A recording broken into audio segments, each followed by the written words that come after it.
Welcome back सभी बच्चों को very good morning. FGBT coaching classes में आप सभी का स्वागत है। मैं संजीत गुप्ता आप लोग समक्ष आज बेसिक इंग्लिश ग्रामर का पार्ट 21 लेके आया हूं। बच्चों, बहुत दिनों से मैं आपको वीडियो नहीं दे पाया हूं, किसी काम में व्यस्त होने की वजह से आपको वीडियो नहीं मिल पाई है, उसके लिए मुझे खेद है। मैं क्षमा प्रार्थी हूं, लेकिन अब आप आज देखेंगे पार्ट 21। पार्ट 21 में बच्चों हम लोग पढ़ने जा रहे हैं पार्ट ऑफ स्पीच। इसके पहले मैं पार्ट 20 में पार्ट 20 में आपको आर्टिकल टॉपिक को पढ़ा चुका हूं। यदि आप उसको ना देखे हो तो उसको पहले आप प्लेलिस्ट में जाके देख लें। आर्टिकल पूरी तरह से फिनिश हो चुका है और आज से हम लोग पढ़ेंगे पार्ट ऑफ स्पीच। तो बच्चों देखिएगा, आखिर जो हमारे इंग्लिश है, इंग्लिश एक लैंग्वेज है। क्या है? इंग्लिश आपकी एक लैंग्वेज है और आपकी जो इंग्लिश लैंग्वेज बना वो बना साउंड से। साउंड कहने का अर्थ होता है बच्चों जो हम लोग बोलते हैं, जो हम लोग स्पीक करते हैं, और जो आपका साउंड है वो बना 26 लेटर्स। 26 लेटर्स कहने का अर्थ होता है आपका अल्फाबेट, ABCDEFG आपका अल्फाबेट कहलाता है। तो आपका ये क्या साउंड जो बना बच्चों वो बना 26 लेटर्स से।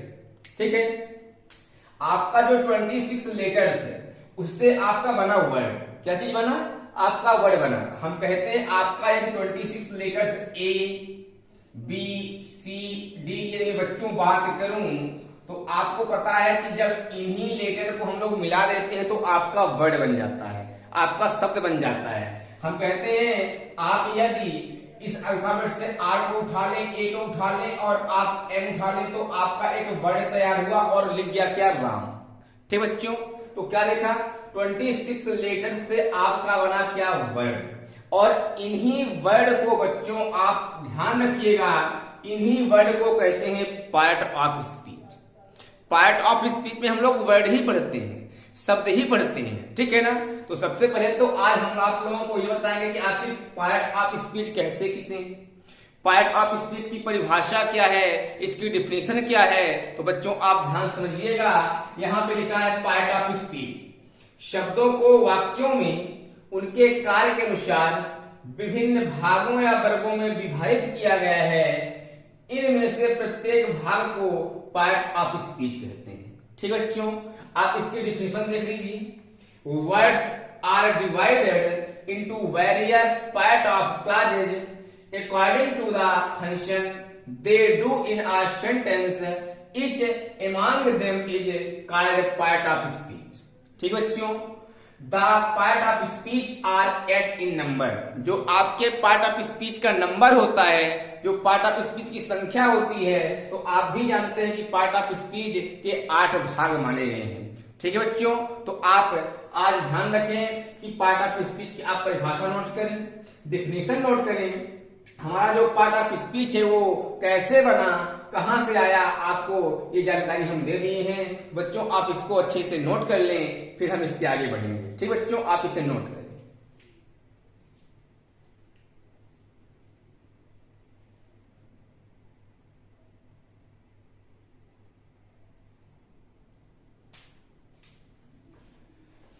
ठीक है बच्चों, आप नोट कर लिए होंगे। अब आप आगे देखिएगा, जैसा कि आप लोगों को बताया गया कि पार्ट ऑफ स्पीच की जो संख्या होती है वो 8 होती है।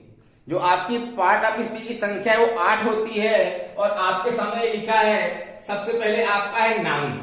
नाउन मीन्स होता है संज्ञा। फिर प्रोनाउन, प्रोनाउन मीन्स होता है सर्वनाम। एडजेक्टिव, एडजेक्टिव मीन्स होता है विशेषण। बच्चों इसका मैं प्रोनाउंसिएशन इसलिए देके रखा हूं ताकि कुछ बच्चे ऐसे हैं जो गलत प्रोनाउंसिएशन करते हैं। ठीक है, तो आप ध्यान से देखिएगा। एडजेक्टिव मीन्स हो गया विशेषण। फिर लिखा है बब, बब मीन्स क्रिया। बेटा ध्यान रखिएगा, इसको वर्ब नहीं पढ़ते हैं, इसको बब बोलते हैं। क्या बोलते हैं? बब। ठीक है, इसके बाद एडवर्ब क्रिया विशेषण, प्रीपोजिशन संबंध बोधक अव्यय, कंजंक्शन समुच्चय बोधक अव्यय, इंटरजेक्शन विस्मयादि बोधक अव्यय। इंटरजेक्शन बोलेंगे बच्चों, क्या बोलेंगे? इंटरजेक्शन। ठीक है बच्चों, तो इसका आप अच्छे से प्रोनाउंसिएशन देख लीजिए, इसको अच्छे से लिख लीजिए। ठीक है, अब इसकी यदि मैं डिफिनेशन की बात करूं, इन सभी पार्ट ऑफ स्पीच के यदि मैं डिफिनेशन की बात करूं कि उनको साइड में डिफाइन कैसे करेंगे, तो बच्चों आप ध्यान से देखिएगा। यदि मैं नाउन की बात करूं तो नाउन को हम बोल सकते हैं नेमिंग वर्ड्स। क्या बोलेंगे? Naming words. इस दुनिया में जितने भी नाम हैं उन सभी के नाम को हम क्या बोल देंगे? नाउन बोल देंगे।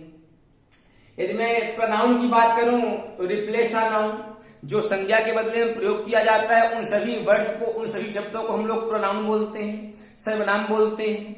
यदि मैं एडजेक्टिव की बात करूं तो क्वालिफाइज अ नाउन और अ प्रोनाउन, जो नाउन और प्रोनाउन को क्वालिफाई करता है, जो नाउन और प्रोनाउन की विशेषता बताता है, उन सभी शब्दों को हम लोग एडजेक्टिव बोलते हैं, विशेषण बोलते हैं। ठीक बच्चों, आपका आगे क्या? वर्ब। वर्ब मीन्स होता है क्रिया, और क्रिया को बोलते हैं एक्शन, जहां पे किसी कार्य का करना या होना पाया जाता है। क्या बोला बच्चों? जहां पे किसी कार्य का करना या होना पाया जाता है उसे हम वर्ब बोलते हैं। ठीक है, इसके बाद आपको क्या लिखा है? एडवर्ब। एडवर्ब मीन्स होता है क्रिया विशेषण, क्वालिफाइज अ वर्ब, जो वर्ब को क्वालिफाई करता है उसे हम लोग एडवर्ब बोलेंगे। प्रीपोजिशन संबंध बोधक अव्यय, रिलेटिंग वर्ड, यह शब्दों का संबंध बताता है। क्या बताता है? संबंध को बनाए रखता है, संबंध को बताता है। और आपका कंजंक्शन समुच्चय बोधक अव्यय आपका कनेक्टिंग वर्ड होता है, जो वर्ड को, फ्रेज को, सेंटेंस को जोड़ने का काम करता है, उसे बच्चों हम लोग बोलते हैं कंजंक्शन। ठीक है, इसके बाद आपका लास्ट 8 नंबर है इंटरजेक्शन। इंटरजेक्शन नहीं बच्चों, इंटरजेक्शन बोलेंगे, प्रोनाउंसिएशन सही करेंगे आप। ठीक है, इंटरजेक्शन विस्मयादि बोधक अव्यय और सडन, फीलिंग, एक्सप्रेसिंग वर्ड, जहां पे दुख आदि चीजों का अभाव होता है उसे हम क्या बोलेंगे? उसे इंटरजेक्शन बोल देंगे। जहां मतलब कहने का बच्चों ये है जहां पे आप किसी फीलिंग को महसूस करें, दुख का अनुभव करें, इन सभी शब्दों को हम लोग बोलते हैं क्या? इंटरजेक्शन बोलते हैं, विस्मयादि बोधक अव्यय बोलते हैं। ठीक बच्चों, तो आप देख रहे हैं कि ये पार्ट ऑफ स्पीच संख्या 8 होती है, और 8 को हम प्रोनाउंसिएशन सहित अच्छे से लिख दिए हैं, और इनकी अच्छे से हम साइड पे डिफाइन भी कर दिए हैं। बच्चों आप इनको अच्छे से नोट कर लें। और फिर हमारा जो पहला वाला वर्ड नाउन है, और हम लोग अब आगे से पढ़ेंगे क्या? नाउन। नाउन को अच्छे से डिफाइन किया जाएगा। बच्चों पहले आप इसे अच्छे से नोट कर लें। ठीक बच्चों, आप इसे नोट करें।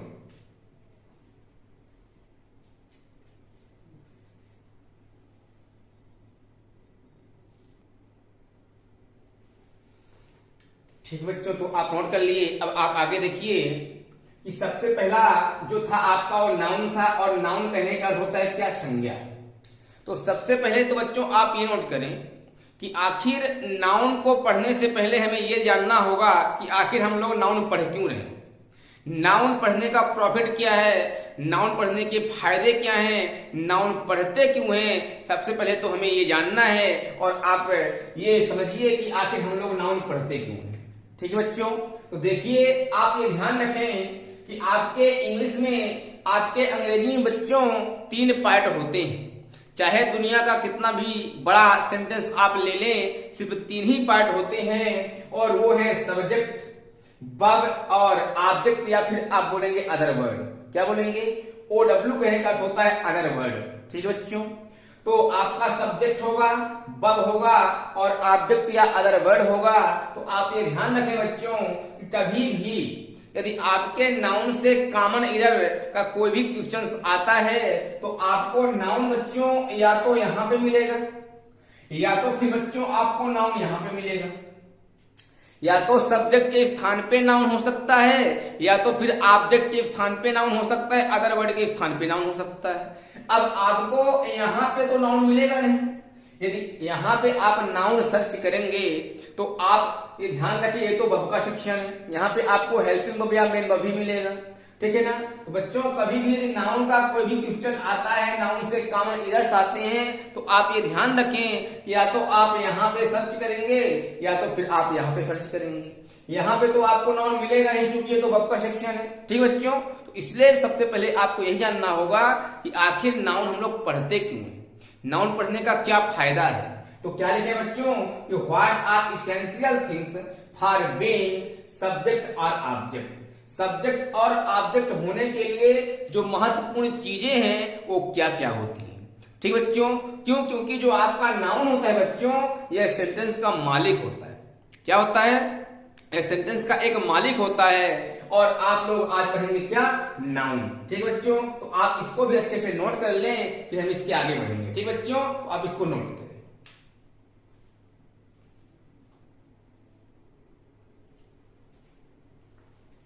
ठीक बच्चों, तो आप नोट कर लिए होंगे। अब आप आगे देखिएगा कि जैसा कि आपको हम बताएं कि जो आपका नाउन है, नाउन पढ़ने का फायदा क्या है, सब्जेक्ट और ऑब्जेक्ट को पहचानने के लिए। आपका जो नाउन है या तो सब्जेक्ट होगा या तो ऑब्जेक्ट या अदर वर्ड होगा, अभी आपको बता के गया। ठीक बच्चों, तो आप देखिए ध्यान से कि सब्जेक्ट और ऑब्जेक्ट होने के लिए जो महत्वपूर्ण चीजें हैं वो क्या है। कि सब्जेक्ट और ऑब्जेक्ट होने के लिए या तो आपको नाउन चाहिए, यदि नाउन आपका एब्सेंट है तो आपका प्रोनाउन चाहिए, और यदि आपका प्रोनाउन भी सेंटेंस में एब्सेंट है, नहीं है, तो फिर आप ध्यान रखें नाउन इक्विवेलेंट अर्थात संज्ञा के समान। नाउन इक्विवेलेंट कहने का अर्थ होता है संज्ञा के समान। ठीक है बच्चों, तो संज्ञा के समान क्या क्या चीजें हो सकती हैं। या तो जीरेंड हो सकता है जो कि एक नाउन का ही काम करता है, या तो इन्फिनिटिव हो सकता है जिसको टू इन्फिनिटिव के नाम से जानते हैं, और या तो क्लास या फ्रेज हो सकता है। ठीक बच्चों, आप ध्यान रखें कि सब्जेक्ट और ऑब्जेक्ट होने के लिए जब सबसे महत्वपूर्ण चीज होता है, जो सेंटेंस का मालिक होता है, सबसे पहले तो नाउन होता है। जब नाउन नहीं रहेगा तब प्रोनाउन होगा, और जब प्रोनाउन भी नहीं रहेगा तो आप ध्यान रखें तब नाउन इक्विवेलेंट काम करेगा नाउन का। ठीक बच्चों, जैसे आप ऐसा समझें कि आपके घर में सबसे बड़े जो मालिक होते हैं वो आपके दादाजी होते हैं। यदि दादाजी आपके नहीं है घर पे तो फिर आपके जो मालिक बनते हो आपके पापा जी बनते हैं। और मान लीजिए आपके पापा जी भी घर में एब्सेंट है, नहीं है, तो फिर कोई आता है और पूछता है कि आपके पापा जी कहाँ हैं, तो फिर नाउन इक्विवेलेंट कहने का अर्थ होता है कि आप लोग, तो आप बोलते बताइए ना क्या काम है, हम है ना, तो आप उन्हीं का स्थान लेते हैं कि बताइए क्या काम है। अर्थात जब सेंटेंस में नाउन प्रोनाउन एब्सेंट होगा तो फिर नाउन का काम आपका नाउन इक्विवेलेंट ही करेगा। और नाउन इक्विवेलेंट में मान लीजिए आप 3-4 भाई हैं, एक का नाम आपका जीरेंड हो गया, एक का इन्फिनिटिव हो गया, एक का क्लास या फ्रेज हो गया। ठीक बच्चों, तो आप इसको नाउन में समझे, एग्जाम्पल था। तो नाउन इक्विवेलेंट कहने का अर्थ ये होता है कि जीरेंड जो कि संज्ञा के समान ही होता है, और जीरेंड बनता कैसे है, जीरेंड भी फोर्स बनता है। अर्थात V1 प्लस ING को क्या बोलेंगे, जीरेंड बोलेंगे। 2 प्लस V1 को आप इन्फिनिटिव बोलेंगे। ठीक बच्चों, जैसा कि आप देखिए यहाँ पे एक एग्जाम्पल लिखा है कि reading is a good habit. यदि मैं रीडिंग वर्ड की बात करूं बच्चों, आप ध्यान रखें कि जो आपका यहाँ पे रीडिंग ये शब्द लिखा है बच्चों, वैसे तो ये वर्ब है। आप ध्यान रखें, आप पढ़े होंगे कि READ रीड मीन्स होता है पढ़ना, तो आपका ये वर्ब है और इसमें मैंने जोड़ दिया ING, तो बन गया आपका V1 प्लस ING, है तो वर्ब।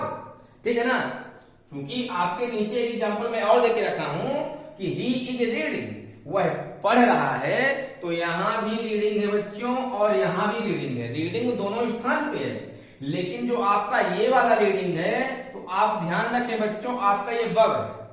क्या है, आपका ये वर्ब है। लेकिन जब वही V1 प्लस ING सब्जेक्ट के स्थान पे होगा, क्योंकि आपको भी मैं बता के गया कि इंग्लिश में सिर्फ 3 ही पार्ट होते हैं, सब्जेक्ट, वर्ब और ऑब्जेक्ट या अदर वर्ड, सिर्फ इतना ही पार्ट होता है। और जो चीज यहाँ पे रहेगी वो हमेशा सब्जेक्ट ही बनेगा बच्चों। क्या बनेगा, जो सब्जेक्ट के स्थान पे वर्ड आएगा वो सब्जेक्ट का ही काम करेगा, और सब्जेक्ट के स्थान पे या तो नाउन हो सकता है या तो प्रोनाउन हो सकता है, और नाउन और प्रोनाउन दोनों एब्सेंट है तो फिर नाउन इक्विवेलेंट हो सकता है। नाउन कहने का अर्थ होता है नेमिंग वर्ड, अर्थात सीता गीता मोहन।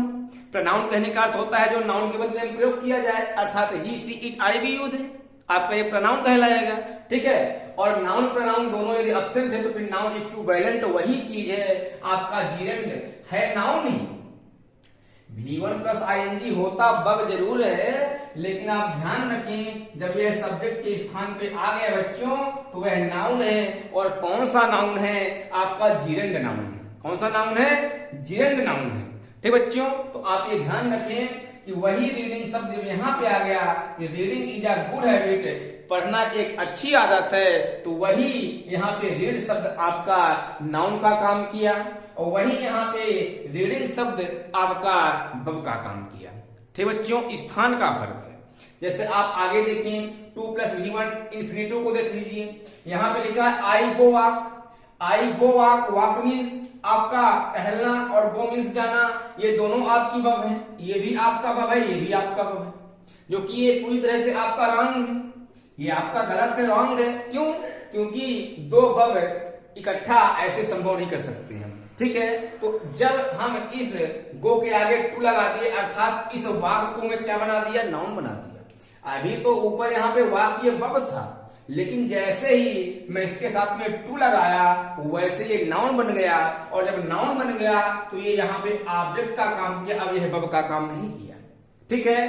तो हमें ऑब्जेक्ट के लिए नाउन बनाना पड़ेगा, क्योंकि ऑब्जेक्ट के स्थान पे कभी वर्ब रह ही नहीं सकता, वर्ब कभी संभव नहीं है। ऑब्जेक्ट और सब्जेक्ट के स्थान पे बच्चों आप ध्यान रखें, या तो नाउन हो सकता है, या तो प्रोनाउन हो सकता है, या तो नाउन इक्विवेलेंट हो सकता है, अर्थात सब्जेक्ट और ऑब्जेक्ट के स्थान पे कभी वर्ब नहीं होता है, ठीक बच्चों। तो आप ये समझ गए ना कि जब इसमें हम टू लगा दिए, पहले तो वर्ब था, लेकिन जैसे इसमें टू लगा दिए तो ये आपका एक नाउन का काम किया और अब ऑब्जेक्ट का स्थान ले लिया, तो ये आपका ये सही हो गया, ठीक बच्चों।